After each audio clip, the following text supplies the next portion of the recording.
सबसे पहले कोरोना पर लोगों से अपील। कोरोना कोविड-19 एक वैश्विक महामारी का रूप धारण कर चुका है। दुनिया के लगभग 185 देशों में कोविड-19 अपना पैर पसार चुका है। हमारे देश में भी यह विकराल रूप धारण कर चुका है।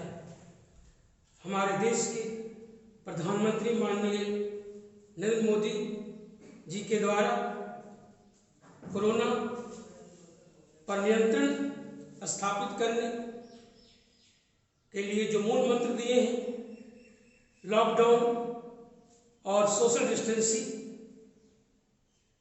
तथा उससे जुड़े निर्देशों का पालन करते हुए हम कोरोना पर नियंत्रण स्थापित कर सकते हैं। इसलिए मेरा भी आप लोगों से अनुरोध है कि आप सरकार के दिए गए निर्देशों का पालन करें और अपने परिवार तथा पास पड़ोस के लोगों को भी कोरोना से बचने के लिए उपाय बताने के लिए प्रयास करते रहें। धन्यवाद। अब मैं आज आप लोग को कई दिनों से पठन पाठन नहीं हो रहा है। आज आप लोग के बीच, आप लोग 12वीं क्लास के विद्यार्थी हैं, कोर्स छूटता जा रहा है, हमें भी बैठे मन नहीं लगा। आज आप लोग के बीच आपके पाठ्यक्रम में इतिहास विषय में एक चैप्टर का अध्यापन करने जा रहा हूं। ध्यानपूर्वक सुनने की कोशिश करेंगे। पाठ का नाम है धार्मिक चिंतन एवं कलात्मक विचार और उसके नीचे लिखा हुआ है 600 ईसा पूर्व से 600 ईस्वी तक। सबसे पहले जानना है कि ईसा पूर्व और ईस्वी सन, ठीक है, आप लोग पढ़ते हैं मैथ में आरोही क्रम अवरोही क्रम। ईसा पूर्व में आपका ऊपर से नीचे, जैसे कहने मतलब मान लिया जाए कि 3500 ईसा पूर्व लिखे हैं, ठीक है, क्या लिखे हैं 3500 ईसा पूर्व। उससे आगे 1500 ईसा पूर्व, उसी तरह से 1000 ईसा पूर्व, इस तरह से 500 ईसा पूर्व, 600 ईसा पूर्व, 400 ईसा पूर्व, 200 ईसा पूर्व और एक होता है ईस्वी सन। क्या होता है ईस्वी सन में? वर्ष जो होता है, जैसे मान लिया जाए कि 78 ईस्वी, 100 ईस्वी, 102 ईस्वी, उसी प्रकार से 2010 ईस्वी, उसी प्रकार 2020 ईस्वी, 2020 में चल रहा है। तो यहाँ पर 600 ईसा पूर्व से 600 ईस्वी तक के बीच की घटना, अर्थात अभी जो चल रहा है ईस्वी सन, वो 2020 आपका ईस्वी सन प्रारंभ होता है 78 ईस्वी में और 78 ईस्वी से अभी तक जोड़ लीजिए आप, तो कितना हो जाएगा? लगभग 1940-42 वर्ष इधर हो गए। और ईसा के जन्म के पहले कितना? 600 ईसा, इसमें 600 ईसा और जोड़ दीजिए तो आपका कितना हो जाएगा? 915 के 5 बाकी है, लगभग 2542 साल पहले की घटना तो आज हम लोग इस चैप्टर के माध्यम से अध्ययन करने का काम करेंगे। तो यहाँ पर पाठ है धार्मिक चिंतन एवं कलात्मक विचार। आप लोग पढ़े होंगे कि हमारा भारत आज नहीं, प्राचीन समय से ही अनेकों सभ्यता, संस्कृति और कला से युक्त देश के रूप में रहा है और उसी की जानकारी आज हम लोग इस पाठ में करेंगे। तो सबसे पहले जानना है कि भारत 600 ईसा पूर्व से 600 ईस्वी तक के बीच में अनेकों सामाजिक, आर्थिक, राजनीतिक, कलात्मक क्षेत्र में अनेकों प्रकार के परिवर्तन, सुधार और बदलाव की प्रक्रिया चलती रही है, जिसमें आज हम लोग विशेष करके पढ़ेंगे धार्मिक चिंतन, परिवर्तन और उससे संबंधित विचार के बारे में। तो हमको सबसे पहले ऋग वैदिक काल से पूर्व का काल हमारा जो था वो कहलाता है हड़प्पा सभ्यता। पढ़े ना आप लोग, हड़प्पा सभ्यता। हड़प्पा सभ्यता का काल जो है वह 3500 ईसा पूर्व, माने 3500 और 1940 वर्ष में भी चल रहा। 3500 वर्ष और 1940 लगभग 5440 हजार वर्ष पहले हमारे देश में हड़प्पा सभ्यता प्रचलित थी। और उस समय भी लोगों का धार्मिक विश्वास होता था। उस समय के लोग अनेकों प्रकार की पूजा करते थे, जिसमें मातृ पूजा, पशु पूजा, वृक्ष पूजा का प्रचलन था। ये घटना आज से लगभग कितने वर्ष पहले? 5440 वर्ष पहले की है। उसके बाद 1500 ईसा पूर्व से 1000 ईसा पूर्व के बीच में जो काल था वह काल कहलाया ऋग वैदिक काल। और इस ऋग वैदिक काल में भी धार्मिक क्षेत्र में अनेकों प्रकार की स्थितियां देखने को मिली, जो हड़प्पा संस्कृति के धार्मिक रीति से काफी मिलता जुलता। और इस काल में ऋग वैदिक काल में आज से लगभग 1910-29 लगभग 3300-3400 साल इस तरह की स्थिति देखने को मिली। और इस काल के लोग भी धर्म के क्षेत्र में वृक्ष पूजा, पशु पूजा, नाग पूजा के साथ साथ मातृ पूजा और कई प्रकार की पूजा करते थे। इंद्र, वरुण जल के देवता हैं, अग्नि पूजा, वायु पूजा करते थे। और यह घटना थी 1500 ईसा पूर्व से लेकर 1000 ईसा पूर्व। अब उसके बाद का काल जो था वह काल आया उत्तर वैदिक का। कौन का? उत्तर वैदिक का, जो 1000 ईसा पूर्व से 600 ईसा पूर्व तक का काल था। इस काल में क्या होगा? कई प्रकार के ग्रंथ रचे गए। उन ग्रंथों में सामवेद, वेद 4 है, ऋग्वेद, सामवेद, अथर्ववेद, यजुर्वेद। उत्तर वैदिक काल के पहले का काल जो था कौन का? ऋग्वैदिक का। उस काल में ऋग्वेद की रचना हो चुकी थी, जिसके आधार पर अनेक देवताओं की पूजा की जाती थी। उसके बाद उत्तर वैदिक काल जब आया तो उत्तर वैदिक काल में ये सारे ग्रंथ रचे गए। सामवेद, यजुर्वेद, अथर्ववेद, ब्राह्मण ग्रंथ का नाम है, ब्राह्मण धर्म ही जिसको हिंदू धर्म के नाम से जानते हैं। ब्राह्मण ग्रंथ, अरण्यक और उपनिषद। इन ग्रंथों की रचना हो जाने के बाद क्या हुआ कि कर्म कांड की प्रधानता बढ़ी। अनेकों नए देवी देवताओं का उदय हो गया। अब आज जिसकी पूजा आज भी करते हैं हम लोग, ब्रह्मा की पूजा आज होती है, विष्णु की पूजा आज होती है, महेश की पूजा होती है। और आप जानते हैं तीनों को, ब्रह्मा, विष्णु, महेश पालनकर्ता, निर्माणकर्ता, संहारकर्ता के रूप में है। और उत्तर ऋग वैदिक काल के बाद उत्तर वैदिक काल में ब्रह्मा, विष्णु और महेश की लोकप्रियता बढ़ गई। इसके साथ साथ क्या हुआ? पुरोहितों, ब्राह्मणों को विशेष स्थान दिया गया और इन लोगों के द्वारा पूजा पाठ करने की प्रक्रिया प्रारंभ की गई। कर्म कांड की प्रधानता बढ़ गई, यज्ञ का प्रचलन प्रारंभ हो गया, पशु बलि का प्रचलन प्रारंभ हो गया।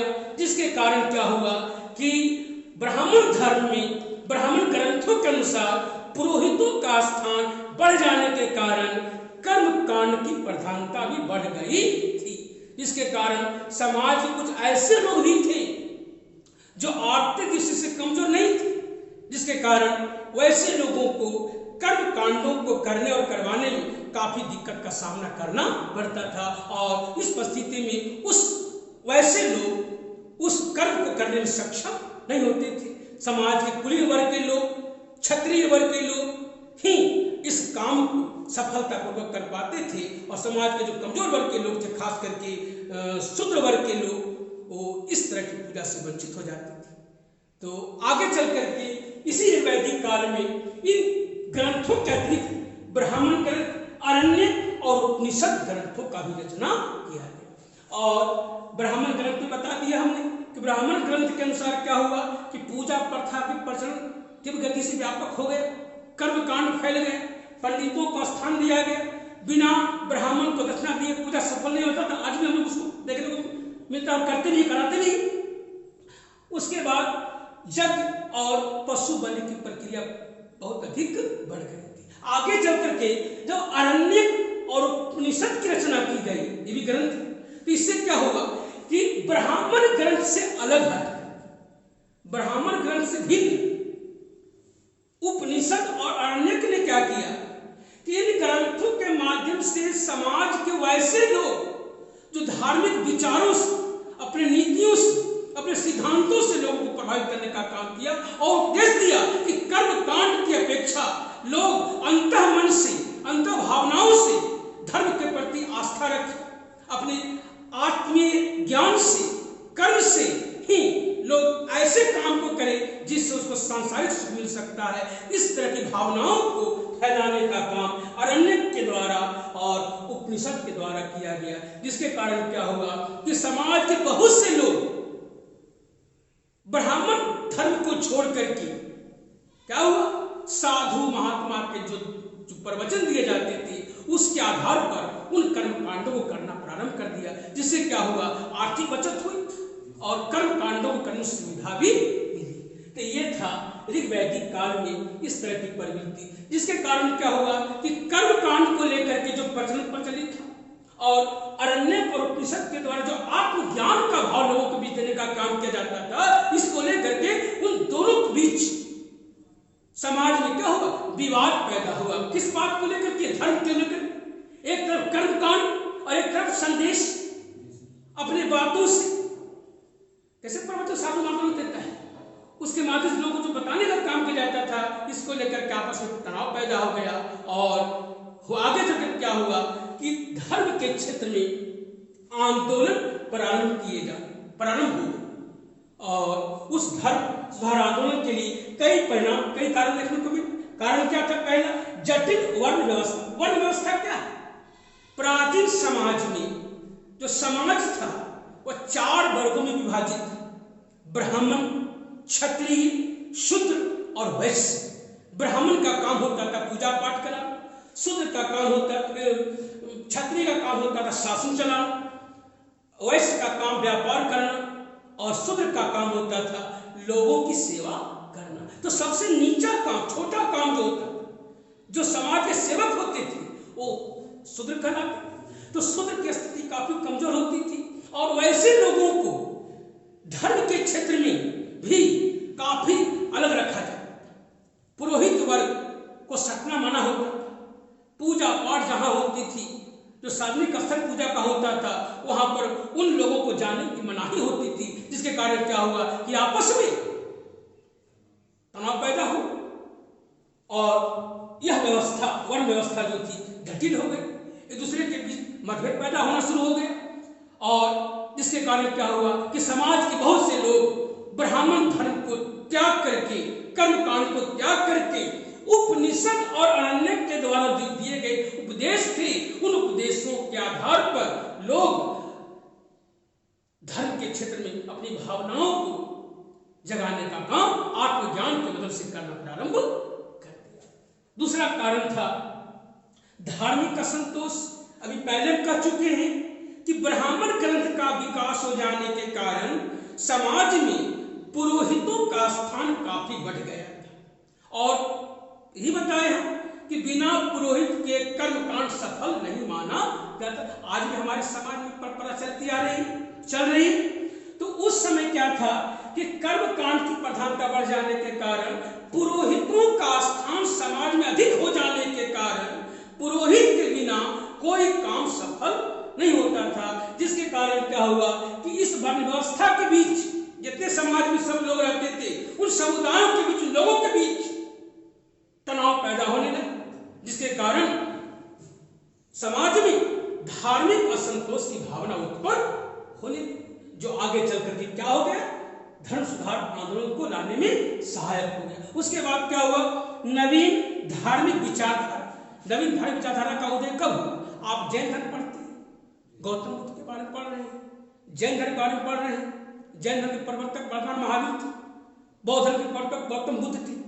तो ऐसे ऐसे कई साधु संत महात्मा पैदा हुए जिन्होंने अपने विचारों, नीतियों को, सिद्धांतों को उपनिषदों के द्वारा लोगों के बीच बताने का काम किया और लोगों के बीच में एक नया भाव पैदा हुआ कि इस मार्ग को अपनाकर ही हम अपने मोक्ष की प्राप्ति कर सकते हैं, सांसारिक सुखों से मुक्ति पा सकते हैं, सांसारिक कष्टों से मुक्ति पा सकते हैं, जो बाधाएं जीवन में है उससे मुक्ति पा सकते हैं। ये बात कही गई थी उपनिषद में, और उपनिषद का सहारा लेकर के साधु महात्माओं के द्वारा जो विचार लोगों के बीच में दिया गया उसका प्रचार प्रसार लोगों के बीच में फैलाने का काम किया गया और लोग उसको मानने के लिए प्रेरित होने लगे, जो कहलाया नई धार्मिक विचारधारा का उदय। उसके बाद है नई आर्थिक व्यवस्था। आप पढ़े होंगे हमारे देश में धातु युग के पहले के लोगों को लोहा की जानकारी नहीं थी। धातु युग का जब आविष्कार हुआ तो लोहे की ज्ञान लोगों को बढ़ी और लोहा का जब आविष्कार हो गया तो लोगों का जीवन सरल हो गया, क्योंकि लोहा एक ऐसी वस्तु है जिससे अनेकों प्रकार के औजार बनाए गए, बर्तन बनाए गए, कृषि औजार बनाए गए। कृषि औजार में लोहा की भूमिका सबसे अहम हो गई और लोहा से जब कृषि औजार बनाए गए तो लोहा से बने कृषि औजार से कृषि कार्य व्यापक रूप में होने लगा और व्यापक रूप में जब हुआ तो उसके लिए पशुओं की आवश्यकता पड़ी, क्योंकि पशुओं से खेत जोतने का काम होता था। तो पशुओं के खेत जोतने में जब जरूरत पड़ी तो उसी समय धार्मिक जटिलता आ गई थी। पहले बता चुके हम ब्राह्मण धर्म पशु बलि की प्रथा प्रारंभ हो चुकी थी, तो काफी संख्या में लोग क्या हुआ कि जब पूजा पाठ करते थे कर्म कांडों को सफल बनाने के लिए पशु की बलि देना प्रारंभ कर दिए। तो पशु की बलि देना प्रारंभ कर दिए कि तो पशुओं की संख्या घटने लगी और पशुओं की संख्या जब घटी तो उससे क्या हुआ, कृषि कार्य प्रभावित हो गया, जो आगे चल करके धार्मिक आंदोलन को लाने में भूमिका निभाने का काम किया। ये थे धर्म सुधार आंदोलन के कारण। अब आइए कि इन्हीं व्यवस्था के कारण हमारे देश में जैन धर्म एवं बौद्ध धर्म का उदय, जैन धर्म और